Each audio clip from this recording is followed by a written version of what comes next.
Achia mo akwaba e dia ba Sompa TV so brakrona ye twegu e wo Sompa FM 93.1 ukopie mu e wo sunwane ne montene so a e ye Sompa 98.9 afenso kranza ye demu live e wo ho ye Sompa 90.7 na peku abo ache wo Sompa yetia e na matena se ya mede Sompa na pa no nsia kase bono e be somo ensem ne do so pa na mum de bedi akotene no ebinie IMF akwa setena ya wo kire mu se e ba no sikasem ne Ghana ye ho tutu ye pan de wo be ye nsakraye bi ye be boa pam ye sikasem no atumi agina ne nanso ye sane wo se kono enrada ena kumewu ade hye wo ho e de abato no by elections no ehye so nipa wo pie mu senkunimdifo ne akira semu ni na wo beti bi e wo kase so afen so mpanyefo bi omo Africa Center for Energy Policy ene ade hye bi e wo ho e kire se eni mu ya CEO ya wada JMPC ano wonyini free honum edi entia eno nso emu nkyiremu wo ha ye de besomo kase no afeyentinsim na mefa emu nkyiremu no embedan mu Anamonsini ya wo International Monetary Fund IMF Yura Leonard Medina echiremu se IMF akwasetena ya wasigina yese ni monimu ya wobaye nsakraye bi eni obibi obeba maso ya beba bosia no behwehwe mo nkratam se de be ya wo mo behu se bosia no mo beje ye no wo mo de ye ade a wo mo beje se wo mo de koye no andanse agiegu wo de sansemu ni na eto yense ntwerefo nim e de ka ho se wo be fiase November bosumi e de ye ya ahwehwe obibia enkratamu ne sama Yura Leonard de tudwan ebini. The implementation has essentially started actually when we were discussing the program that could be supported by the IMF, and we see already some results. For example, inflation came down from 54% in December last year to 41% in April this year. In terms of the milestones and the timeline, the program is designed to have a review every 6 months. This means that every 6 months we are expected to go to the executive board for approval of the review, and then a disbursement can be made. So in terms of the next step, we are really looking forward to completing the first review, and that is expected to be completed, which means be taken to the board for approval in November of this year. In terms of the formality, in a nutshell, I would say discussions with authorities, reaching staff level agreement, getting the conditions that are needed from staff level agreement to take the program to the board. Openya kasa ye IMF anamonsini Yura Leandro Medina ne sama odi tudwane bi ena yekote na feyentu fa ne enkokumewu enrada ena brewa yipuma kwem ena by elections no isima ho kwan ema wode hyehye so na abato no ekwawie ye no na MPP amanyoko na namonsini Yura Ernest yaw enim wono na epiemu se enkunimdifo enipa nan ena na ewo ballot paper no so ya na wo pre so begina mrahye bedwane di adehia omo kumewe kowiase no Yura Ernest yaw enim ya wogemu ma MPP enya 15,264 votes ena Yura Akwasi manko no so ginemu ema NDC amanyoko no enso nya 3,723 ena Yura Kwakudu independent candidate dia no toso miensa no ya na hyenso de eye anoma no so nya vote no makomako 2,478 Yura Kwakudu ya no so ahyenso de eye asono enya 62 votes na wei akire no ena Yura Paul Agema egina electoral commissioner namu ebobo ma no ene samo de tudwa no tie bi ayi assistants, legislative officers, and all of you present here. God has been so good to us, as my director said. This election has been incident-free, transparent, free, and fair. 4 candidates contested for the Kumeru by-elections, which was held today, 23rd May 2023. And here are the results. Ernest Yaw Enim, representing the NPP, obtained a total of 15,264 votes. Akwasi Amankwa of the NDC polled 3,723. Wakubia, number 3, obtained 2,478 votes. Wakubia, number 4, obtained 62 votes.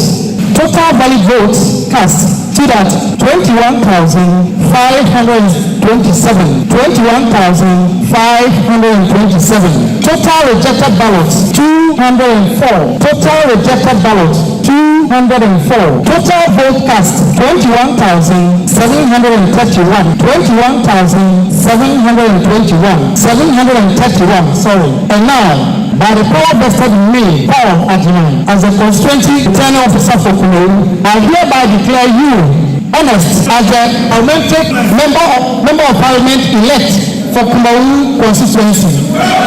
Thank you, and I will do Sompa FM. Electoral Commission Officer ya okopie mu okumawu ya oboba abano ye rapport agyemen wakasa wie ya behwe ni gye MPP party mano ene achiame ahodo osa wo mu bahusie enam som ya tweben yewura Ernest ya wayi mu nipa ye yi no se MP elect ewo okumawu abaton peso aso ne twetwe nkomo kakra ebisa ne se nkunima wadi osom sema ne edito yanim so we krampo kire se MPP ebetumi ebreki 8 no 2024. Mining now who say let's not control let's not put let's not Akikayan now boom ama yet made the last rally. Say Yankopona Bakasa and Edway. The kind of baby so say a Juma Yaya and a Juma MPP party Yaya Gusu Yayan and Kundia and Namko Bana and Kundia Cassia. Naman Pasama took number, but not met here, Makuma when I'm saying Kundia Cassia and Alabama MPP party. Ghana and large MPP say MPP in the party, the best media called Promised Land. MPP in the party are Omoka Omoya and Mayaka Kumokwa and Yen. The Cassia Babua SCS Command District Hospital and August will be a hospital and Makumaya and Sompa MPP at the school feeding program by the free SHS by Ghana for your Sompa Kumo and your Sompa when they share party ya Ghana my and Kumoma. It's not in Ghana for Bashan and Abu and Monam Kumo. Yabesha Nanadu and Munam, Yabesha His Excellency, the Vice President and Munam, yes, MPP party and Munam, Amananadu, MPP who say, and Yama Moya Kumoha, and Yama Yaya Ghana, Kumawuma, Yamia so. MP elect akumawu man ayi no so wondio manim ewo mrahye begefie ne ene ekotie ne wie ya so ene ne yera akwasi amankwa twetwe nkomo no ne gina ye edema chiniye amanyoko NDC no so de to ye nemu se abato ne de ankoye kura se ne na osusu ne se ne se MPP amanyoko no edisika bi rewre mu amasuafo bi kura ba ne nchen edeto no akwasi amankwa ne nemu se so mo beto ma ne pa dia na che so mama ne sika ansa no mato ne se MPP for be at the kind ama omuska. We raise their land, and to be honest, that's why I'm saying that I'm very, very stubborn. It's not, let me be very upfront. I see myself as a winner. I have won this election, not in any way, but I feel that I've served the purpose to push the next development that we need, and I see a very strong competitor. So I'm very proud of myself and I'm proud of my team. But I'm struggling for what happened and for what it means for Ghana politics and for what it means for our youth and for what it means for the youth of Kumo. That's why I'm struggling. Because these things were done with so much impunity. There were places that I got to that you had people about 2 meters away, about 200 meters away from the venue where the elections were going on, and there were additional cash to people that if you take the money, you have to go and vote for right. Nipo kasa ye yewura akwasi amankwa nesa ne Sompa kase ye boa ye ho se de bekoso okumawu biere ba bedam mu nti ye to ye nsentwofo ogu montene so enam sa kwan no sunto mo ne kofo bebre atwetwe nkomo efa sikasema na ebi susu se MPP amayoko ni panyifo bi etuatua edema de hye bi ye ko hye wo panyi bi a wanya mfirihye ne be aduosia no wo kire mu se ane eyampo na nanya sika nkwa no mo kyeche na ntoma nso eka ho. Omu teshika bata mi kwa mzona no be manya 50 shili sha mboto. Manya 50 shili sha mboto. Wana dima o. Epi onyo mu ne hoska. Omu tsani wa nifa. Omu tsani wo kroma. Ema ma dinne. Ayi na ma wo kroma ni na obi aji. Yanya, Omuba, Wanona, Yabia, and to see our Radia or Mamma, Yenya Dumaya, Yawoma, and Mama, Radia, Yadinamo, Biani Capra, and the Galaha, Motoria, I did dear plan. Why are lucky now? I did why are lucky? Na wa paso aya by election si ampanifo de hyehyɛ so e wo Kumawu Montene so abato na se no na national chairman edema NDC amayoko no e wo ho Yera Johnson esi edunkete no se yetweben no ene ne twetwe nkomo kakra bisa ne se abato no ohu ne sen ne sem odema ye no ebini several polling stations. I think that so far so good. We encountered only one breach of peace, but it was brought under control. So I think so far so good. But my experience with by-elections is that if there is going to be any disturbances, it starts from 3 o'clock going into collation period. The collation is very critical. You know, people can wait and then create confusion 50 meters away from the polling station. There's very little one can do. You can only rely on your conscience. So I think so far. I think it's not bad when you compare with other by-elections. In by-elections, the enthusiasm is not that far. So almost always by-elections record a lower turnout than the ordinary election situations. But I think that we may cross the 50% mark. I've said that so far so good, but we are still in the process. That's why I'm very cautious not to give a verdict. In the 2020 election, during the actual voting, there was not many incidences, but it was during the collation that people were shot and killed and so on.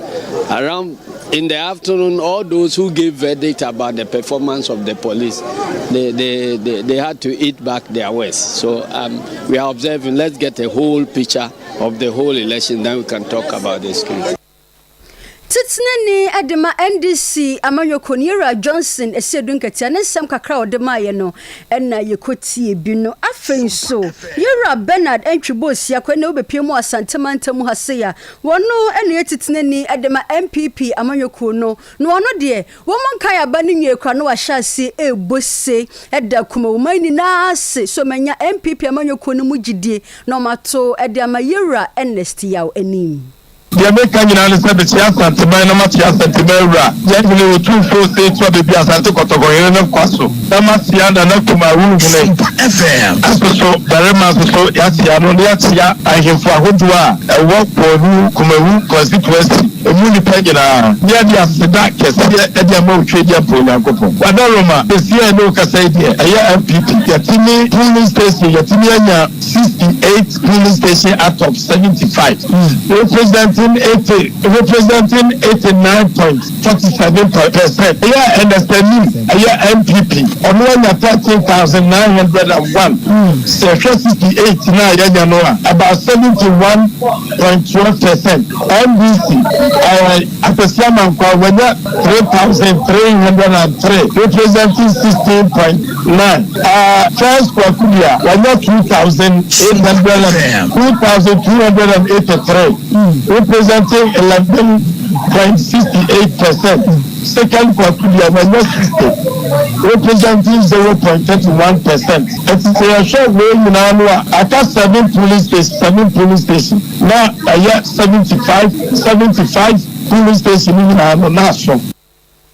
Yera Bernard Entwibosi akochama wuntumi eno ne amanebofo akosua somua etwetwe sankomowe abusia bato ne koso na ena asamfofo beto mu ene se independent candidate ya na hyenso de eya anoma na posifo ensaka no enu nti amanebofo ya obo amalibia boga eduedue ma kohu de si ye nam so ema posifo ebefa no sana mentime ho asibi akoso ye nam so ma wayi ne nsa e de abo MPP polling agent ba kwosum e ma nipa no krampo e bo fom enam so ma nipa no e report ye e de ma Kumawu district police no ti anche abato ne kenkan ne koso na e na posifo e be fa no e de ko ba me na wo ka say die wonom ama no self recognizance bill and say emrepemu no won sanfa ne ho e mekire Kumawu district police. Yɛtɛne sɛ Okudia okuta dubrosi na mo kase a policefoɔ sɛ Kumawu policefoɔ action Okudia ne sembo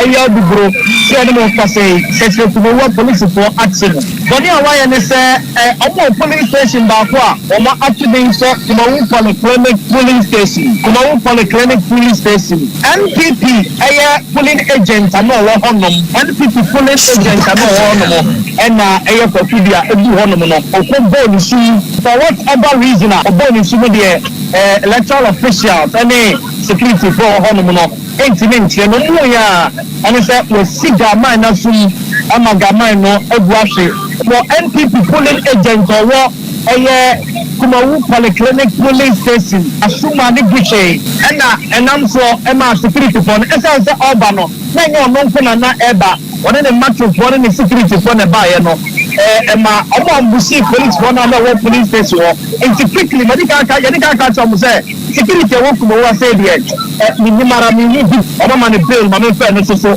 entimo nim say omo ne bail possible ne kan say self recognition bill and omodi amano say onko na ade titina waba na omatwa ne case no so Nana ya obo amalibia boga no bobo nsem ni na no e de emu nkyiremu no ebesumi afi abusua yenko wie kasebo no e wo JNPC asoye Africa Center for Energy Policy ACE pimpanyifo NCSO sahudo bi e de atompanyifo nim se nimonimu ya GMPC panyipa wadan no yera opoku ahwene adankwa ene bo chema yera Fred Bile wo munyo mu fro mu dibia wo de amom na ne die nti a wo mo pese yi mu fro mu dibre no yera ampa ben Alex wo ye doctor e chechire mu e de che yensei tino ayani bresam if you say yoko IMF no ye nyina yenim or how ya e de bre yentimamofo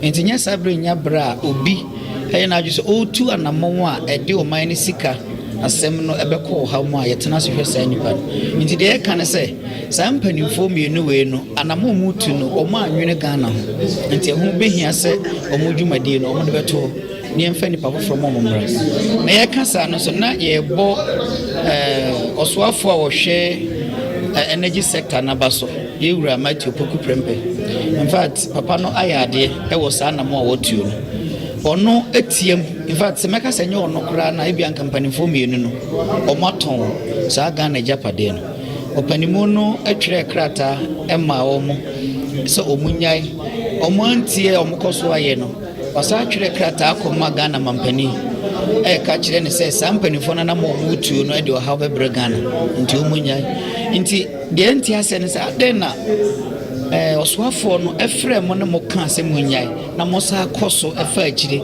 atwera koma South Africa company so omomra meto nti no bibia kire se sampani fo mienu we no enye mpanifo a omodwene Ghana titru ebra ye omu Nipo kasa ye aye Dr. Alex Ampa benachese wei akoya ade bia civil society organizations ahodo no ene Africa Center for Energy Policy natena se ene anamo mo peso mutu no eno mo ne yen central for eche ne busua yemfa kase no ensi ha se ade ache bia ne o man he betena se adandan dwumedi one na pamfo se ne be ya bibibia ebetumi aye kama ekuya bo achewa sempa yetia ene midi meda sesa